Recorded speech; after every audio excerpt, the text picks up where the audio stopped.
Kemudian di antara nasihat Rasul kepada Mu'adz adalah, ya Mu'adz, innaka ta'ti qauman min ahlil kitab. Hai Mu'adz, nanti kalau sampai di Yaman, umat yang kau dakwah ini bukan seperti di sini orang-orang Quraisy atau seperti di Madinah, tidak. Di Yaman ini mayoritas ahli kitab. Mereka punya pengetahuan. Karena orang-orang yang disebut ahli kitab itu maksudnya Yahudi dan Nasrani. Mereka punya pengetahuan karena mereka punya kitab. Yang satu Taurat, yang satu Injil. Engkau akan mendatangi sebuah kaum, mereka ahli kitab. Apa kata Nabi SAW? Falyakun, di sini syahidnya. Awal ma tad'uhum ilaihi syahadatu an la ilaha illallah. Maka pertama kali prioritas engkau mendakwai mereka, ajaklah mereka kepada persaksian bahwa tidak ada sesembahan yang berhak disembah kecuali Allah. Dalam riwayat, ila an yuwahhidullaha, agar mereka mentauhidkan Allah. Lihat, Rasul mengutus Mu'adz dari Madinah menuju Yaman, jauh-jauh gitu ya, perjalanan yang cukup melelahkan, hanya untuk menyampaikan risalah tauhid.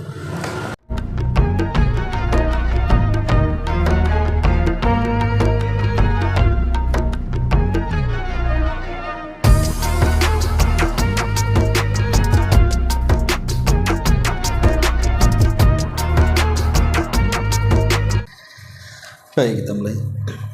Bismillahirrahmanirrahim. Assalamualaikum warahmatullahi wabarakatuh. Alhamdulillah wassalatu wassalamu ala Rasulillah wa ala alihi wa sahbihi wa mawalah wa la haula wa la quwata illa billahi wa ba'du. Baik, kita akan lanjutkan kajian kita, masih membahas kitab Tauhid. Dan sekarang masuk pada bab ad-du'a'u ila syahadati an la ilaha illallah. Bab tentang pentingnya menyeru manusia kepada persaksian tauhid la ilaha illallah.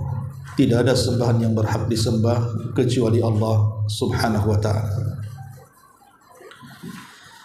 Di sini pengarang membawakan satu dalil Al-Quran dan dua hadis Nabi SAW. Pertama, surah Yusuf ayat 108. Allah Subhanahu wa ta'ala berfirman, Qul hadhihi sabili ad'u ilallahi ala basiratin ana wa manittaba'ani wa subhanallahi wa ma ana minal musyrikin. Katakanlah wahai Muhammad, inilah jalan agamaku, aku dan orang-orang yang mengikutiku, mengajak kalian kepada Allah dengan hujah yang nyata. Maha suci Allah, dan aku tidak termasuk orang-orang yang menyekutukan Allah Subhanahu wa ta'ala. Ayat ini diletakkan pengarang sebagai dalil tentang pentingnya kita menyeru manusia ke dalam tauhid, dan itu manhaj Nabi yang diserukan kepada umatnya agar kita semua serentak mendakwahkan tauhid. Karena tauhid adalah jalan Nabi, sunnah Nabi dan manhaj Nabi. Maka siapapun yang ingin berdakwah, maka utamakan dakwah tauhid sebelum dakwah yang lainnya. Seperti yang dilakukan Nabi Allah Yusuf dalam penjara, di mana Nabi Allah Yusuf alaihi salatu wassalam walaupun dalam penjara, beliau berusaha mendakwahkan kepada orang-orang yang dipenjara untuk mentauhidkan Allah Azza wa Jalla. Dari sini menunjukkan dakwah itu tidak terbatas tempatnya. Baik, sebelum kita bahas dalil-dalil dari pengarang ini, kita akan menjelaskan tentang keutamaan dakwah tauhid itu sendiri. Ma'asyiral muslimin yang dimuliakan Allah Subhanahu wa ta'ala, Kita tahu bahawa di antara keutamaan mendakwahkan ke dalam tauhid, pertama, bahwa mengajak manusia ke dalam tauhid itu hakikatnya kita telah mengikuti jalan Nabi dalam berdakwah. Makanya Allah Subhanahu wa taala mengatakan dalam surah Al-Anbiya ayat 25, wa ma arsalnaka min qablika min rasulin illa nuhi ilaihi annahu la ilaha illa ana fa'buduni. Dan tidaklah kami utus sebelum engkau wahai Muhammad dari kalangan rasul kecuali kami wahyukan kepadanya bahwa sesungguhnya dia Allah adalah sesembahan yang tidak berhak disembah kecuali saya, maka sembahlah saya. Dari sini kita tahu bahwa kalau kita mendakwahkan manusia ke dalam tauhid, hakikatnya kita sedang berdakwah mengikuti dakwah cara Nabi. Yang kedua, ketika kita berdakwah kepada manusia, mendakwahkan tauhid,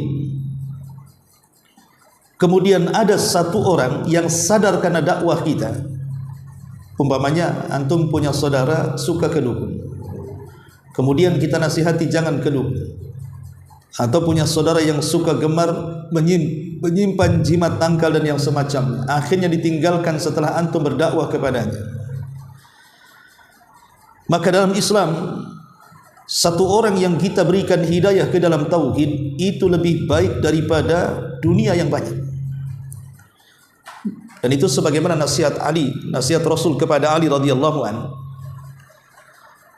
Kata Nabi sallallahu alaihi wasallam, ya Ali, fa wallahi la an yahdiyallahu bika rajulan wahidan khairun laka min humrin na'am. Demi Allah wahai Ali, kalau sekiranya ada satu orang lantaran lisan mendapatkan hidayah, maka itu lebih baik daripada engkau mendapatkan unta merah. Dan unta merah di zaman itu adalah kendaraan termewah dan termahal. Kalau mau dikiaskan di zaman sekarang, sebutkan mobil yang paling megah, yang paling mahal, yang harganya miliaran itu. Maka mobil yang harga miliaran itu tidak lebih baik daripada orang yang kita dakwahi sehingga dia mendapatkan hidayah Allah Subhanahu wa taala ke dalam tauhid. Ini yang kedua. Yang ketiga, bahwa Allah Subhanahu wa taala memuji siapapun orang yang mengajak manusia ke dalam tauhid. Bahkan dikatakan sebaik-baik ucapan. Disebutkan dalam surah Fussilat, tepatnya ayat 33. Wa man ahsanu qawlan mimman da'a ila Allah wa amila salihan wa qala innani minal muslimin. Siapa lagi yang lebih indah perkataannya, lebih bagus ucapannya dibandingkan orang yang mengajak manusia ke dalam Allah, maksudnya ke dalam tauhid, dan dia melakukan amal saleh dan berkata sesungguhnya saya termasuk orang-orang yang pasrah kepada Allah. Dari ayat ini menunjukkan bahwa orang yang mendakwahkan tauhid, kata-katanya adalah kata-kata terindah di dunia. Kemudian yang keempat, orang yang berdakwah kepada tauhid, kalau ada satu orang kita berikan hidayah, kemudian dia mengikuti hidayah Allah Subhanahu wa taala, mau meninggalkan kesyirikan dan kembali kepada tauhid, kalau seandainya dia sadar, yang tadinya sering ke dukun akhirnya meninggalkan dukun, yang tadinya suka dengan tangkal dan jimat dia pun meninggalkan jimat, kemudian dia rajin salat, puasa, zakat dan begitu seterusnya lantaran dakwah kita, maka semua aktivitas ibadah orang yang didakwahi oleh kita, semua pahalanya akan diraup oleh kita tanpa mengurangi pahala dia sedikit pun. Jadi kalau dia melakukan amal saleh setelah dia sadar, maka semua amal saleh yang dilakukannya mengalir pahalanya kepada kita. Makanya Nabi SAW mengatakan, man da'a ila hudan kana lahu minal ajri mithla ujuri man tabi'ahu la yanqusu dzalika min ujurihim syai'an. Siapa yang mengajak manusia ke dalam hidayah, terutama hidayah tauhid, maka dia mendapatkan pahala dan pahala orang yang mengikutinya. tanpa mengurangi pahala mereka sedikit pun. Dari sini kita tahu pentingnya meraih multi level pahala dalam berdakwah tauhid ini. Satu kali kita sadarkan orang, sudah sadar, sudah selesai. Tapi dengan pahala atau amalan yang orang itu lakukan, dengan duduk-duduk saja kita sudah ditransfer pahala. Dan ini keistimewaan orang yang berdakwah ke dalam tauhid. Kemudian juga yang keempat, yang kelima, bahwa mendakwahkan tauhid, mendakwahkan manusia ke dalam tauhid, hakikatnya dia itu sedang meraih sebuah kesuksesan yang nyata di dunia dan akhirat. Allah Subhanahu wa taala berfirman dalam surah Al-Imran ayat 104, "Wal takum minkum ummatun yad'una ilal khairi wa ya'muruna bil ma'ruf wa yanhauna 'anil munkar wa ulaika humul muflihun." Kalian adalah sebaik-baik umat yang menyeru manusia kepada kebaikan, menyeru manusia ke dalam yang ma'ruf dan mencegah dari yang mungkar, dan merekalah orang-orang yang beruntung. Dan tidak ada perkara yang lebih mulia untuk diseru melebihi tauhid. Jadi orang yang mendakwahkan manusia ke dalam tauhid, hakikatnya dia sedang meraih keberuntungan. Beruntung di dunia dan beruntung di akhirat. Bahkan dikatakan sebaik-baik umat yang dikeluarkan Allah Subhanahu wa taala untuk menyampaikan risalahnya kepada manusia. Ma'asyiral muslimin yang dimuliakan Allah Subhanahu wa taala, bahkan disebutkan ada 3 hadis yang harusnya kita terangsang untuk terus mendakwahkan manusia ke dalam tauhid. Hadis yang pertama, sebagaimana tadi saya sudah katakan bahwa seorang pendakwah akan mendapatkan pahala orang yang didakwahinya. Man dalla ala khairin kafa'ili. Orang yang menyeru manusia ke dalam kebaikan, maka dia akan mendapatkan pahala orang tersebut. Yang kedua, dia akan mendapatkan pahala yang mengalir bukan hanya di dunia tapi sampai ke akhirat. Kemudian yang ketiga, bahwa orang yang mendakwahkan dakwah tauhid, maka dia akan mendapatkan pahala yang jauh lebih baik daripada dunia dan juga isinya. Dan banyak lagi keistimewaannya orang yang mendakwahkan manusia ke dalam tauhid. Lalu apa faedahnya? Apa manfaat dan juga hasilnya? Kenapa Al-Quran dan Sunnah Nabi SAW serta para ulama salaf sangat menganjurkan kita memulakan dakwah itu, mengajak manusia ke dalam tauhid? Selain daripada mencontoh Rasul, karena Rasul juga 13 tahun di kota Mekah itu juga hanya mendakwahkan la ilaha illallah saja. Tidak pernah bicara soal salat, puasa, zakat, hanya mendakwahkan kalimat la ilaha illallah selama 13 tahun.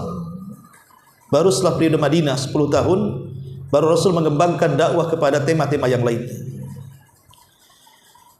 Ulama mengatakan bahwa buah daripada mendakwahkan tauhid itu manfaatnya kembali kepada pribadi dan masyarakat.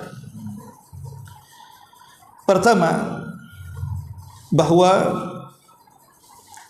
mengajak manusia ke dalam tauhid hakikatnya mengajak kepada satu kalimat yang bisa mempersatukan manusia.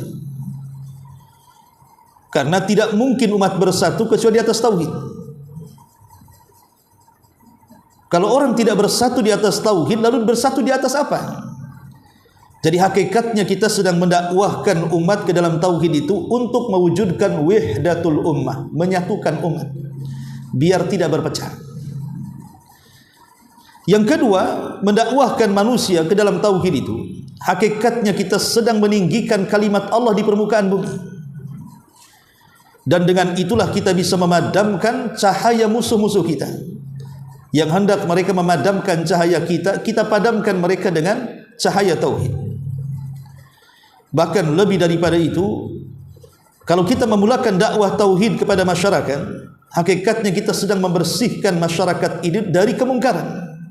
Karena orang kalau sudah paham tauhid, maka kesyirikan atau dosa-dosa di bawah syirik itu pasti akan ditinggalkannya. Karena syirik dosa yang paling besar saja pasti ditinggalkannya, apalagi dosa di bawah itu. Kemudian juga di antara faedah kita mendakwahkan manusia ke dalam tauhid, maka sesungguhnya kita sedang merekatkan masyarakat kaum muslimin agar satu dengan yang lainnya saling mencintai, saling memberikan kasih sayangnya, sebagaimana Rasul mengatakan, mathalul mu'minina fi tawadihim wa tarahimihim wa ta'atufihim mithlul jasadil wahid idza ishtaka minhu udhun tada'alahu sairul jasadi bis-sihri wal humma. Permisalan seorang mukmin dalam kecintaan, kasih sayang dan kelembutan di antara mereka seperti satu jasad. Apabila satu bagian tubuh merasa sakit, maka semua jasad ikut merasakannya. Kata para ulama ketika memberikan catatan kepada hadis ini, tidak mungkin manusia saling mencintai, saling menyayangi, saling lembut satu dengan yang lainnya kecuali terbentuk karena tauhid. Hanya dengan tauhid kita bisa melembutkan hati manusia. Ma'asyiral muslimin wal muslimat rahimani wa rahimakumullah. Dan banyak lagi pengaruh dakwah tauhid ini.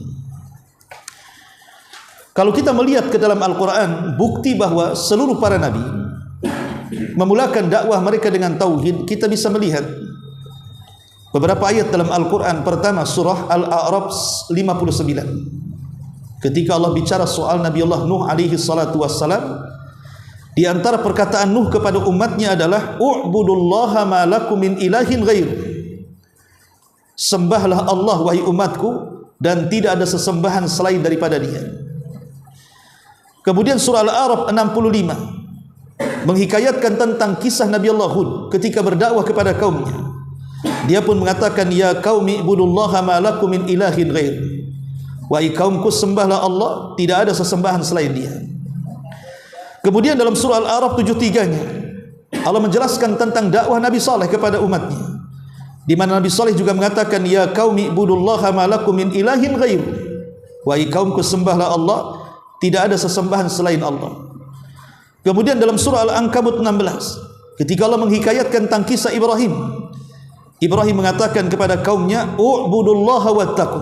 Sembahlah Allah dan bertakwalah kalian kepada Allah. Kemudian dalam surah Al-A'raf 85 menghikayatkan tentang kisah Nabi Syuaib, dia pun mengatakan, ya qaumi ibudullaha ma lakum min ilahin ghair. Wahai kaumku, sembahlah Allah, tidak ada bagi kalian sesembahan selain Dia. Termasuk Nabi Isa alaihi salatu wassalam dalam Al-Imran 51 mengatakan kepada kaumnya, innallaha rabbi wa rabbukum fa'buduhu. Sesungguhnya Allah Rabbku dan Rabb kalian, esakan Dia. Dan begitu juga dalam surah Al-Anbiya 25 Allah Subhanahu wa taala menjelaskan kepada Nabi kita Muhammad sallallahu alaihi wasallam, wa ma arsalna min qablika mir rasulin illa nuhi ilaihi annahu la ilaha illa ana fa'buduni. Dan tidaklah kami utus sebelummu dari seorang rasul kemudian kami wahyukan kepadanya bahwa dia tidak ada sembahan yang berhak disembah kecuali aku, maka sembah aku. Dari ayat-ayat ini semua menunjukkan bahwa prioritas dakwah seluruh para nabi adalah tauhid. Itu inti. Walaqad ba'atsna fi kulli ummatir rasulan ani ibudullaha wajtanibut taghut. Dan tidaklah kami utus pada tiap-tiap umat ini seorang rasul di mana tugasnya menyerukan kepada manusia, sembahlah Allah dan jauhi sesembahan selain daripada Allah Subhanahu wa taala. Baik, itu di antara mukaddimah pentingnya kita mendakwahkan manusia ke dalam tauhid. Nah, di sini pengarang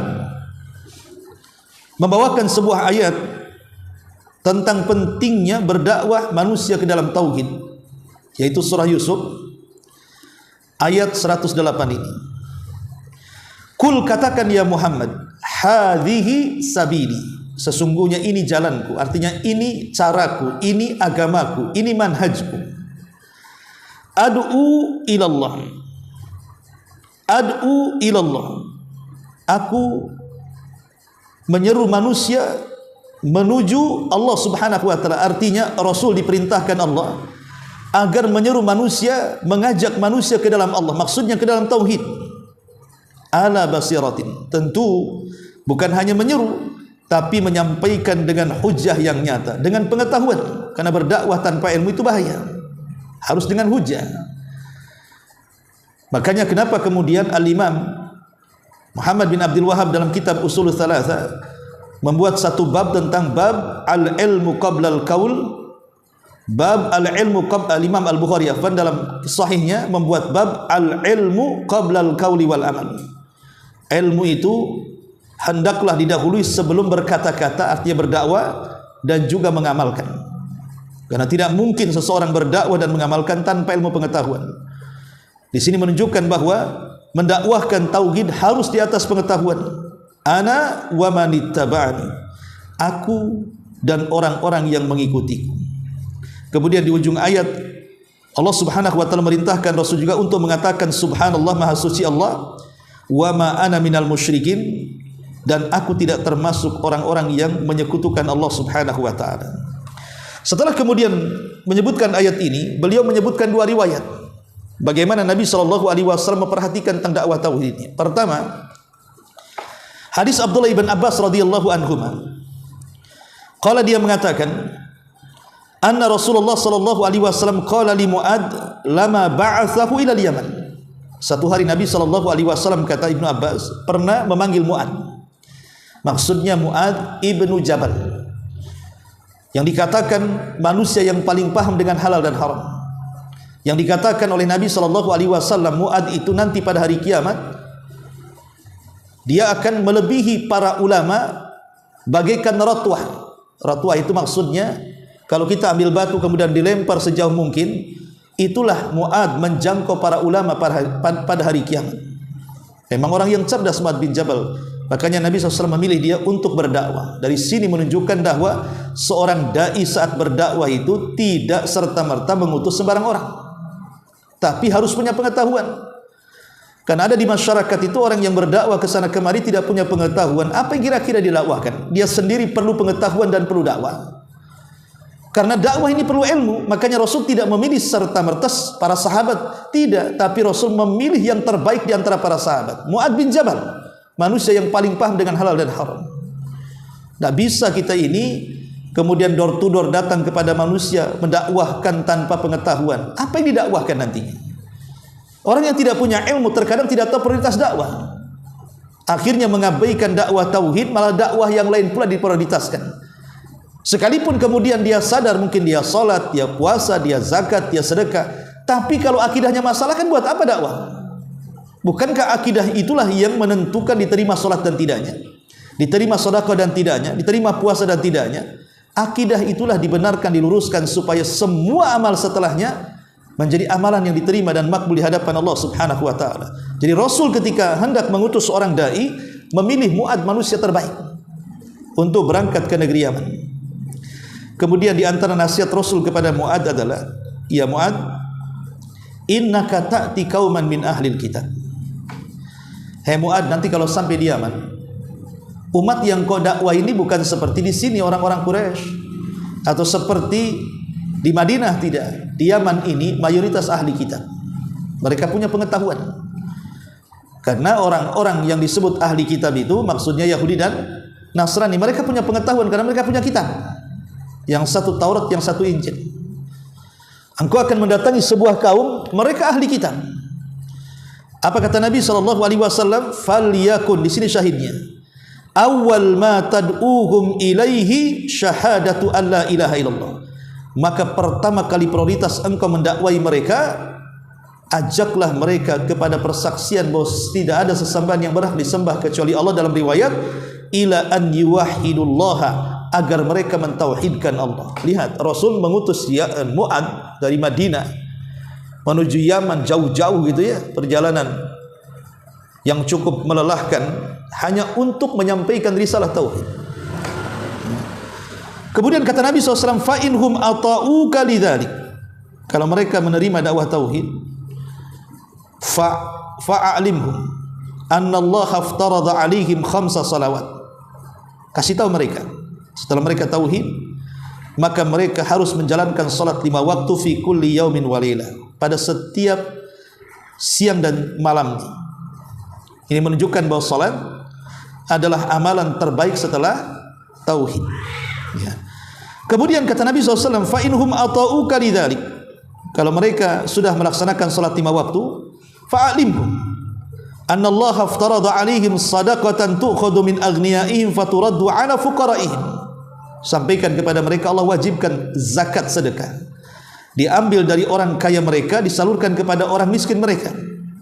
Artinya zakat adalah rukun Islam terbaik setelah solat. Kemudian kata Nabi SAW, fa'inhum ata'uka lidzalik, kalau mereka juga sudah mentauhidkan Allah, sudah melaksanakan solat 5 waktu, sudah mulai menyampaikan zakat-zakat harta mereka. Kenapa Nabi SAW menyebutkan dua ini? Bukankah di sana ada puasa, ada haji? Kenapa hanya menyebutkan solat dan juga zakat setelah tauhid? Karena solat itu maslahatnya kepada pribadi, kalau zakat itu maslahatnya kepada orang lain. Yang satu ibadah badan, yang satu ibadah harta. Jadi maslahatnya timbal balik, ada yang kembali kepada diri sendiri, ada yang kembali kepada masyarakat. Satu memperbaiki diri sendiri, dengan solat kita memperbaiki diri sendiri sehingga kita tidak berlaku perbuatan keji dan kemungkaran. Adapun zakat untuk mensejahterakan masyarakat, supaya kalau masyarakat itu tidak kekurangan, mereka tidak berlaku kriminal, tidak berlaku kejahatan. Makanya ini diprioritaskan, solat dan zakat. Kalau mereka sudah mentaatinya, hati-hati wa qaraima amwalihim. Saat engkau mengambil zakat itu, mengambil sedekah itu, jangan mengambil harta yang paling dicintai pemiliknya, yang sedang-sedang saja, tidak terlalu buruk, tidak terlalu mewah. Kalau kambing itu bukan kambing pejantan atau bukan kambing kurus sekali, ambil yang tengah-tengahnya. Kenapa demikian? Wattaqi da'watal madlum. Hati-hati doa orang yang kau zalimi, karena kalau engkau mengambil yang berharga dari mereka, sama dengan kau zalimi. Dan hati-hati dengan doa orang-orang yang kau zalimi, wahai Mu'ad. Fa innahu laisa bainahu wa bainallahi hijabun, karena doa orang yang dizalimi itu antara dia dengan Allah tidak ada penghalang. Dari sini Nabi SAW mengajarkan kepada Mu'ad ibn Jabal untuk berlaku adil dan jangan melakukan kezaliman. Dan harusnya kita pun sama, kalau kita merasa bukan orang asli sini, kita ini perantau gitu ya, maka jangan berlaku zalim di rantau. Karena dakwah atau doa orang-orang yang kita zalimi ini di rantau ini beda dengan di kampung. Karena biasanya kalau sudah tersakiti di rantau ini, dia lebih sakit dibandingkan dia berada di kampung. Bisa saja doanya itu macam-macam sama kita. Makanya harus berlaku adil dengan manusia dan bermuamalah dengan cara yang baik. Dahulu di zaman para sahabat Nabi SAW, ada seorang sahabat namanya Sa'id bin Zaid, salah seorang, satu di antara 10 sahabat yang dijanjikan masuk surga dalam satu redaksi hadis. Dia bersengketa dengan seseorang soal tanah. Orang ini ngaku-ngaku tanahnya, pada tanahnya Sa'id bin Zaid. Akhirnya kemudian dia pun mengadu kepada khalifah. Kemudian karena tidak ada bukti, akhirnya khalifah meminta sumpah kepada orang yang mengaku-ngaku. Karena dia orang yang jahat, mau aja dia bersumpah. Maka Sa'id marah, kemudian mendoakan keburukan kepada orang itu dan mengatakan, jika dia benar dan aku yang salah, aku siap diadab. Tapi jika aku yang benar, dia yang salah, panjangkan umurnya, banyakkan balanya, fakirkan hidupnya, dan jangan kau senangkan dalam kehidupannya selama dia hidup di dunia. Subhanallah. Rupanya yang benarlah Sa'id. Setelah dia berdoa seperti itu, maka orang yang merebut tanahnya di akhir hidupnya sangat mengenaskan hidupnya, tertimpa doa orang yang dizalimi. Begitulah ikhwatu fiddin, muliakan Allah Azza wa Jalla. Nabi sudah berwanti-wanti 14 abad yang silam, jangan berlaku jahat. Karena orang yang jahat itu pasti ditimpa oleh doa orang yang dizalimi. Sampai Al-Burmuki, Yahya Al-Burmuki, yang ditangkap oleh Khalifah Harun Ar-Rasyid karena kejahatan memerintahkan ketika menjadi gubernur Madinah. Dia ditangkap, dimasukkan penjara bersama anaknya Khalid Al-Burmuki. Ayahnya Yahya Al-Burmuki ini dulunya dihormati, dihargai karena gubernur Madinah. Jadi Khalid Al-Burmuki ini selaku anaknya, dia mengatakan kepada ayahnya, wahai ayahku, dulu kita dihormati, disanjung, dipuji. Tapi setelah itu semua kita masuk ke dalam penjara, manusia menghinakan kita.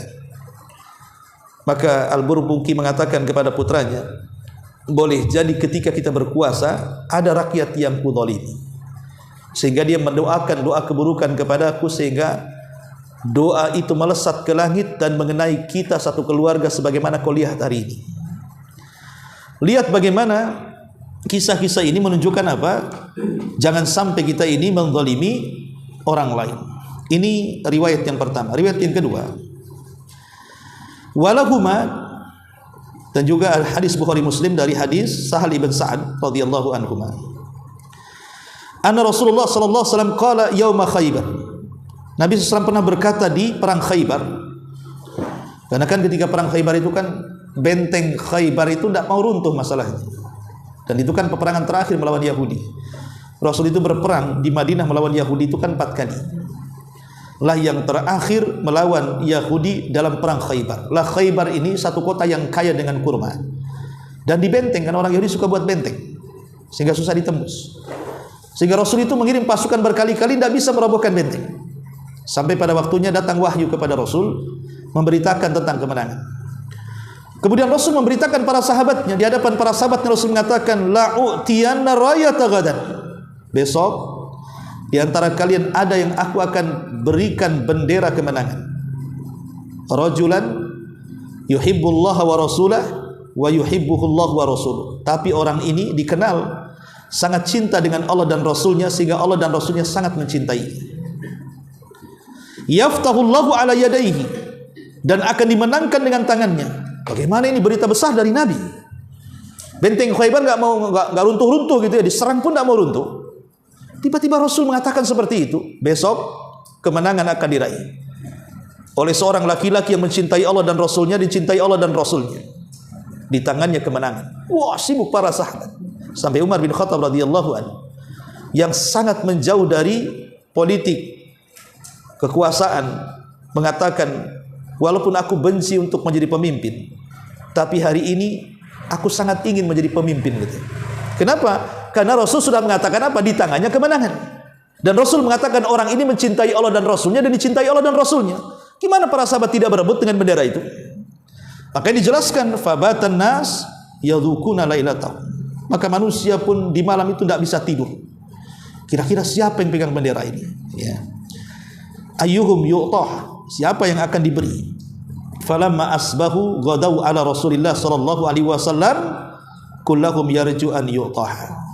Ketika di pagi hari mereka pun berbondong-bondong menemui Nabi SAW, harapan mereka satu di antara mereka yang memegang bendera itu.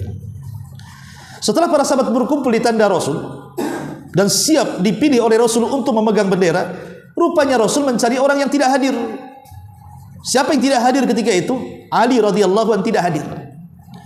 Tiba-tiba Rasul mengatakan, aina Ali? Aina Ali? Mana Ali? Mana Ali bin Abi Thalib?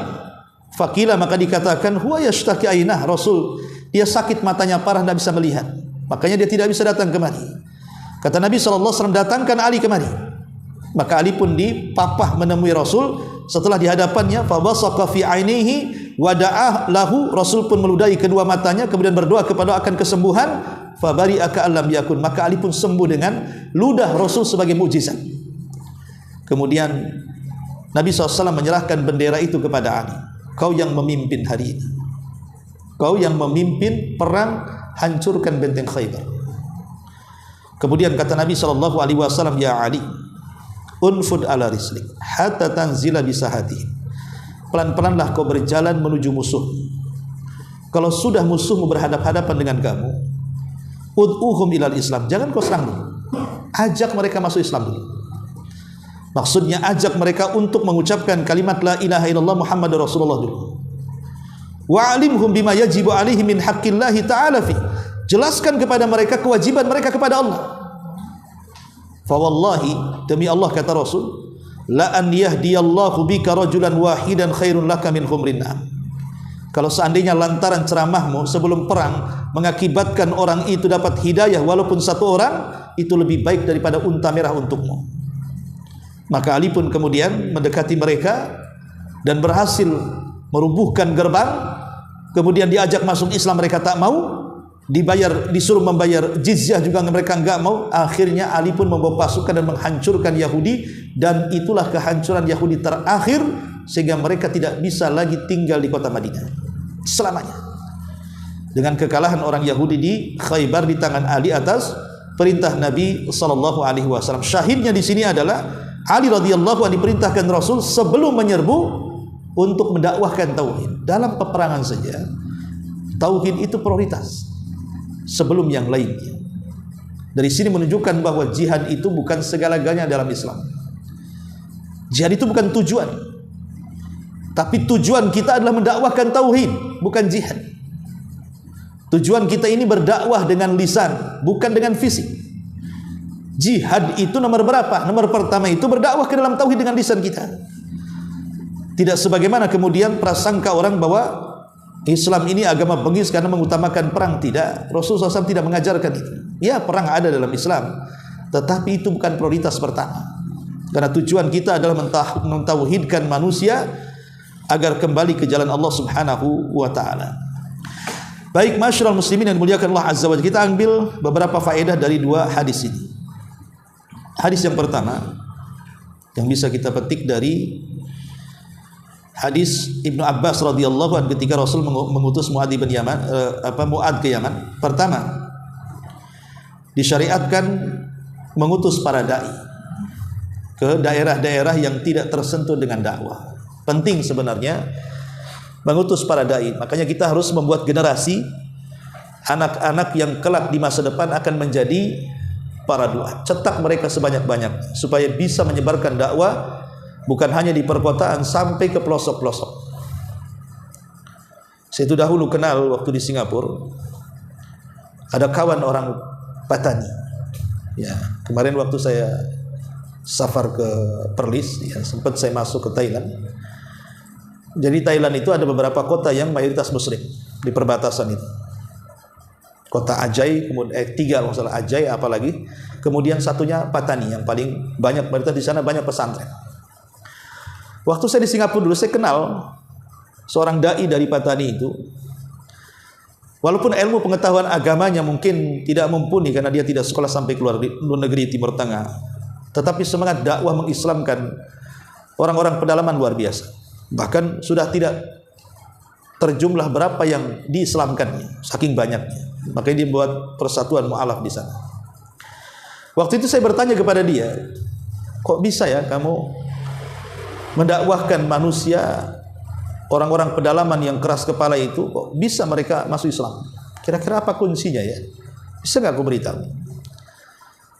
Karena dia juga bahasa Melayunya orang Patani agak sulit dipahami juga, jadi kita menggunakan bahasa Arab lah. Jadi dia menceritakan bahwa saya ini sederhana Ustaz gitu. Saya hanya masuk ke perkampungan-perkampungan, kemudian saya menyebarkan kartu nama. Kartu nama itu ya nama alamat kantor saya. Kemudian di belakangnya tentang keutamaan orang yang mengucapkan syahadat. Dan orang pun mengucapkan syahadat. Jadi saya nggak percaya, mana ada kartu bisa masuk Islam. Ya, masa bagi-bagikan kartu orang bisa langsung pindah agama, kan masuk di akal. Ya. Dia bilang, ya tidak mungkin lah dengan kartu saja Ustaz. Kartu itu saya sisipkan di sekantong beras, minyak, gula, telur, dan begitu seterusnya. Saya bagi-bagikan ke orang-orang pedalaman yang fuqara dan masakin itu. Baru mereka menerima dakwah. Berarti kan bukan kartu itu saja, karena sebakonya itu ya kan. Dari sini menunjukkan bahwa terkadang dakwah itu kan mesti harus punya strategis gitu maksudnya. Kenapa orang-orang Nasrani itu dia bisa menyebarkan Nasraninya sehingga banyak orang masuk Kristen? Karena mereka berdakwah dengan harta. Terutama ke daerah-daerah yang banyak kemiskinannya kan. Nah, kalau mereka bisa melakukan seperti itu, kenapa kita tidak? Bukankah memang cenderung manusia itu kepada harta? Boleh jadi sebabnya mereka masuk ke dalam Islam itu karena pengaruh harta. Tapi terkadang hidayah itu bisa merubah kok. Lama-lama betul-betul ikhlas dia. Seperti kata-kata Imam Syafi'i rahimahullahu ta'ala, talabtul ilma li ajli dunya wa ya'bal ilmu alla an yakuna lillah. Dulu aku belajar itu karena urusan dunia. Setelah aku pintar, rupanya ilmu enggan diniatkan kecuali karena Allah. Mungkin awalnya karena dunia, bisa saja seiring berjalan akhirnya lillah, kan begitu. Tapi dari sini menunjukkan bagaimana Rasul mengirim para duat untuk berdakwah di mana-mana, menyebarkan Islam. Tapi tidak sembarang mengirim, harus orang yang punya pengetahuan supaya tidak sesat dan menyesatkan orang. Yang kedua, anna syahadata an la ilaha illallah awwal wajib. wa hiya awwalu ma yud'a ilaihin nas. Bahwa tauhid adalah awal kewajiban, bukan hanya awal kewajiban, bahkan akhir daripada kewajiban. Dia awal dan akhir. Tauhid itu harus merupakan awal kewajiban dan akhir kewajiban.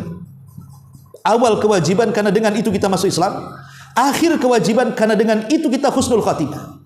Man qala akhiru kalamihi la ilaha illallah dakhalal jannah. Siapa yang akhir ucapannya la ilaha illallah, dia masuk surga. Maka dia awal dan akhir kewajiban seorang muslim. Kemudian yang ketiga, anna makna syahadat an la ilaha illallah tauhidullah bil ibadah wa tarku ibadati ma siwa. Makna daripada tauhid la ilaha illallah artinya hanya mengesahkan Allah dalam ibadah dan tidak memberikan ibadah kepada selainnya. Jadi ketika solat kita hanya untuk Allah, puasa kita untuk Allah, haji kita untuk Allah, baca Quran kita untuk Allah, zikir kita untuk Allah, haji dan sedekah kita untuk Allah, sebutkan ibadah apapun kita serahkan kepada Allah, itulah hakikatnya kita telah mengamalkan la ilaha illallah.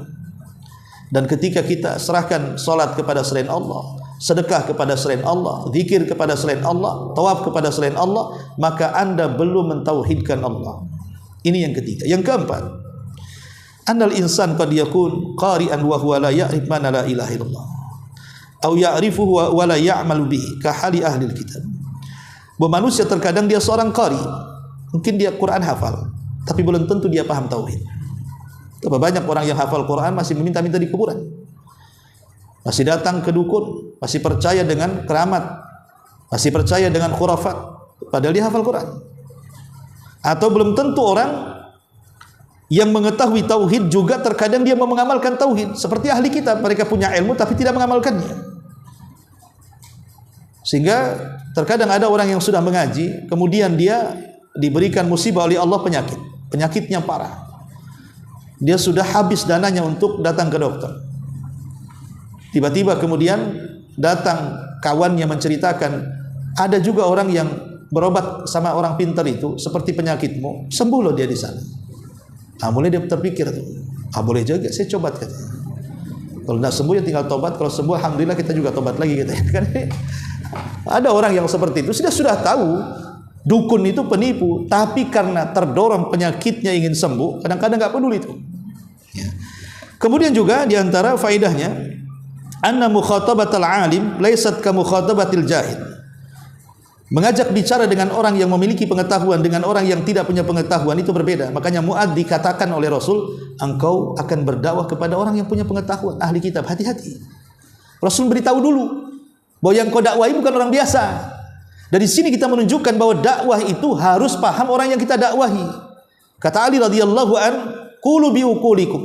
Katakan sesuai porsi akal manusia menerima dakwahmu. Jangan kemudian materi dakwah anak TK diberikan materi orang kuliahan atau sebaliknya. Ya, harus disesuaikan gitu ya antara masyarakat dalam berdakwah, karena ada sebagian ustadz-ustadz muda baru jebolan pesantren gitu, lagi panas-panasnya ilmunya, nggak peduli masyarakat, dihantamnya semua kebatilan. Ya betul, terkadang disampaikan kebenaran, tapi kalau tidak punya strategis berdakwah, dia pula diusir dari situ. Sampai ada kisah cerita, ya ada seorang dai, ya ilmunya mungkin pas-pasan, dikirim ke pulau. Karena dia tidak punya strategis dakwah, yang taunya pokoknya dakwah harus mengingkari kemungkaran, yang syirik, yang bid'ah, yang apa, dibakar rumahnya ikhwan sama masyarakat, pulang kampung dia. Dakwah ini kan bil hikmah wal mau'idhah hasanah. Ada hikmah, ada mau'idhah hasanah kan itu. Tidak sembarang. Makanya Rasul mengatakan kepada Mu'adz, ini umat yang kau hadapi bukan sembarang umat loh. Rasul kasih tahu dulu. Maka ini tugas seorang dai harus jeli, mengambil tema, bermuamal dengan masyarakat. Tidak semua masyarakat itu, walaupun niat kita benar dengan bahasa yang salah bisa disalahkan. Makanya penting menghadapi masyarakat dengan metode. Wallahu alam, ini diantara bab yang kita kaji, bab ad-du'a ila syahadati alla ilaha illallah. Baik, sampai di sini. Kalau ada yang bertanya silakan.